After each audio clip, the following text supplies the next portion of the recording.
Mike Morris. Here. Mike Ziegenmeyer. Here. Charlie Hoppen. Yes.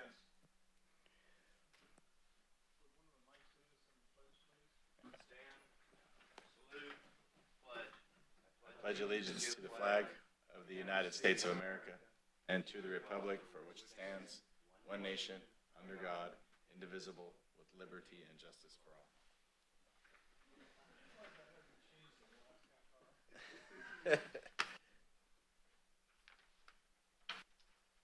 We don't have anybody on the line for public comments, do we?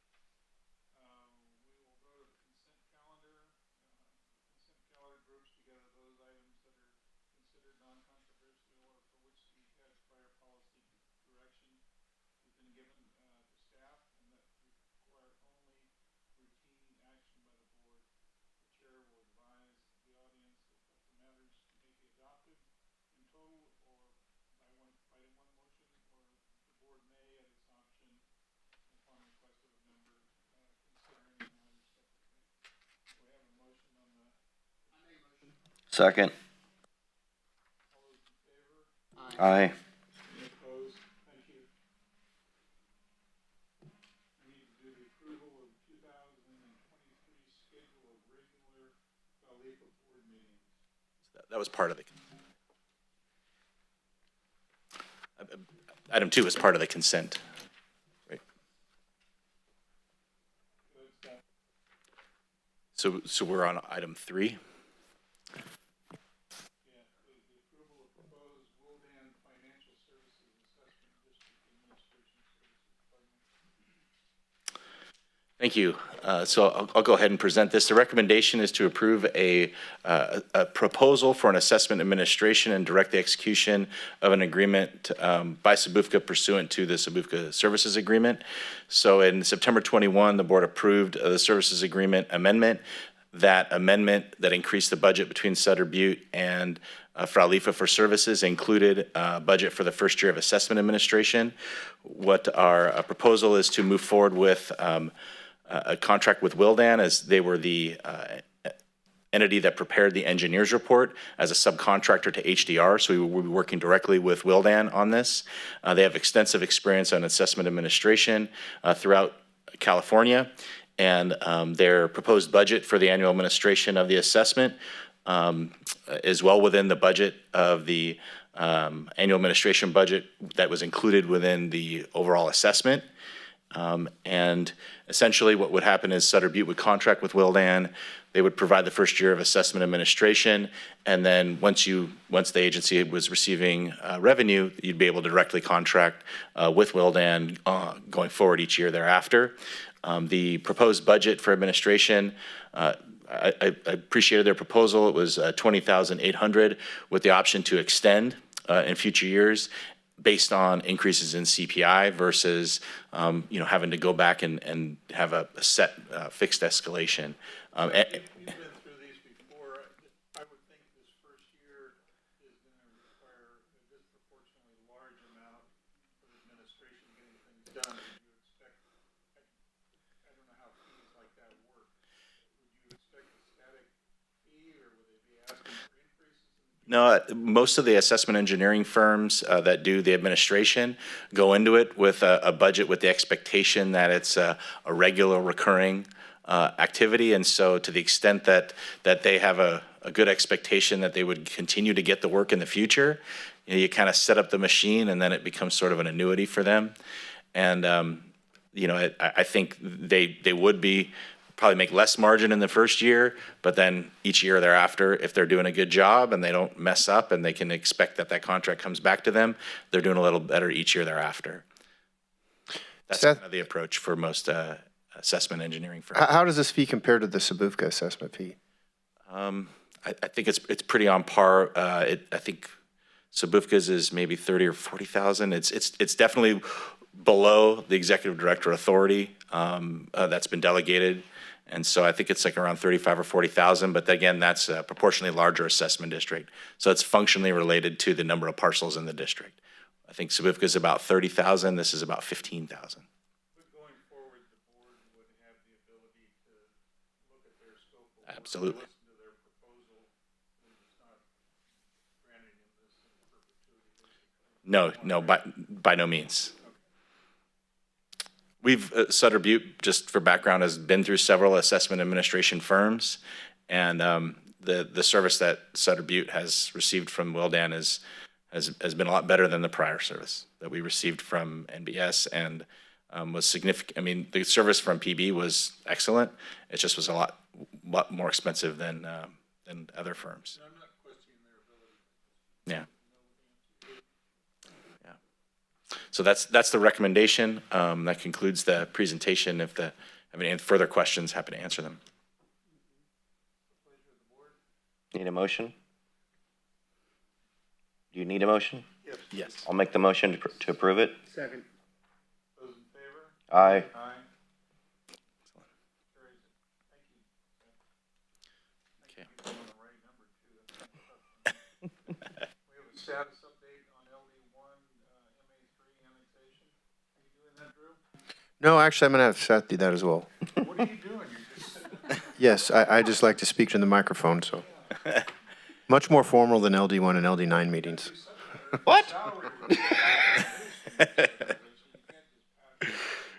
So by way of background, why this is relevant to the Frwlfa board is the ability to levy the collection is a function of the status of the annexation of MA3 into LD1. And so that's the reason for presenting this to the Frwlfa board. At the LD1's December meeting on Monday, the board approved a resolution for LAFCO annexation and application to extend the service boundary. So that's one of the processes. The other process is the petition to the Central Valley Board to assume maintenance responsibility of the MA3 levy. They did direct staff to send that letter as well. And so the LD1 engineer is working on the LAFCO application. It should be submitted within the next a week or so, and all the fees have been paid, so that's going forward. So in terms of timing, the goal is to complete that before August of 2023. That's the point in time when Frwlfa would be required to submit its assessment roll to the Sutter County Auditor Controller for collection on property taxes, and so we'll continue to report on the status of this, but I think the expectation is about 6 months for LAFCO review. At the same time, we'll be monitoring the DWR Flood Maintenance Office's proposal to the Central Valley Board to levy the MA3 assessments. That would typically come before the board in April. And so monitoring that will be important so that we make sure that there isn't a situation where both assessments are levied. There's no scenario where the assessment for MA3 would be levied at the same time for LEFA. It's one or the other. So that's the status update. If there's any questions, I think maybe Drew can answer them. Does anybody have any? Go ahead. So does this mean that it should be done in August? I mean, That's the idea. That's the timeline we're working on, yeah. Everyone's made it clear that the LAFCO process should be no more than 6 months, and I think we're communicating the time frame and the requirements to the Central Valley Board through the petition as well. It'll be very close. that means that we'll be able to do the plan and start collecting next year, 2024? That's the idea. 23-24 fiscal year, correct, yes. Having an MA go the direction we're asking for it to go is kind of an anomaly, as I understand it. Yeah. There are things that can complicate it that, depending on what people do and what have you, that make something that seems like a rather simple process that the vast majority of the landowners in the district voted for, it get complicated at the last minute. So we just hope it goes along smoothly and Too much bureaucracy?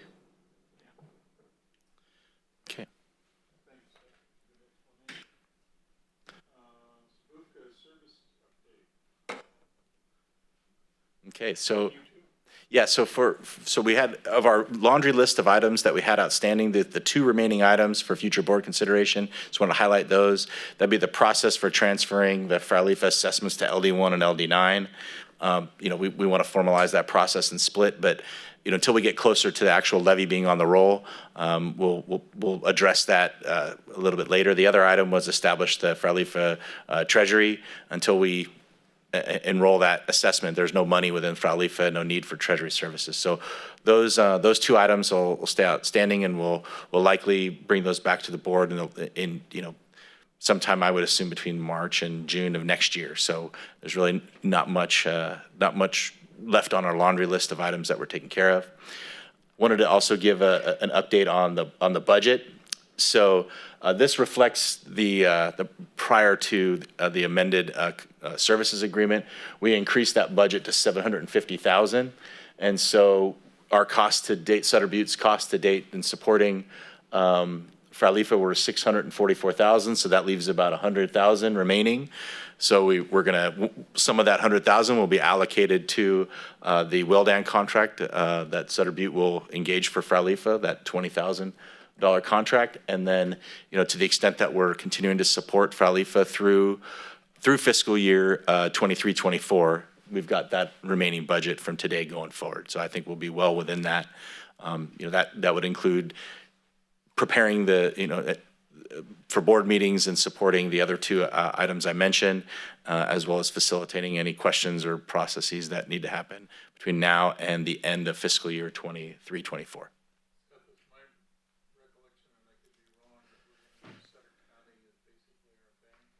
Is that correct? Correct. So that would be establishing a treasury within the county. Has there been any talk, Michael, I know you do the same thing, or we do the same thing with Sabuka, but, in past years, if you had money in a money market or account or a holding account, you were lucky if you got something less than 1% in interest on it. Now, all of a sudden, interest is, where it's not a lot, it's of consequence. Do we just let them keep the money for free? I mean, do they manage that money, or do they just let it? Yeah, that's the role of the Sutter County Treasurer, is to invest that within the pooled treasury policy, which would, there'd be a set of permitted investments that the county treasurer can put that pooled treasury into. And so there is yield.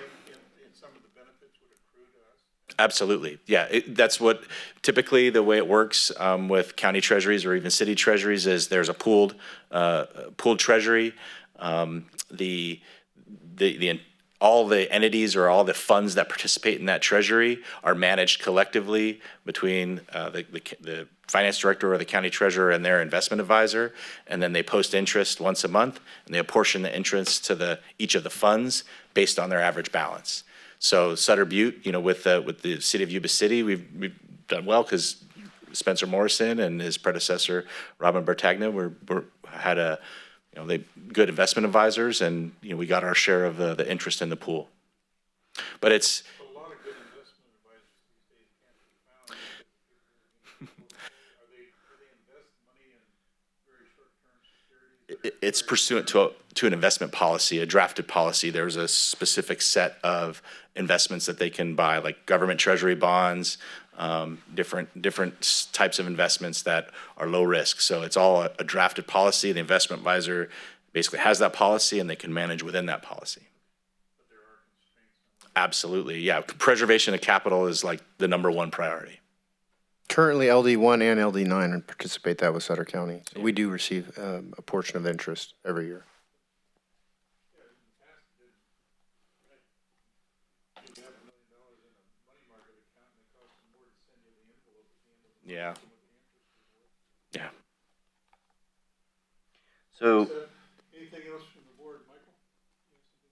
yeah, so with the loan that we have from Sabufka, we're not going to be making any payments until we start 23, 24.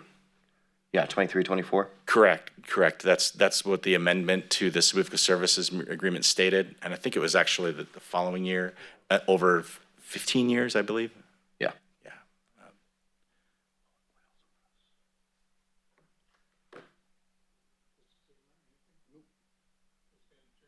Excellent. Thank you. Thank you.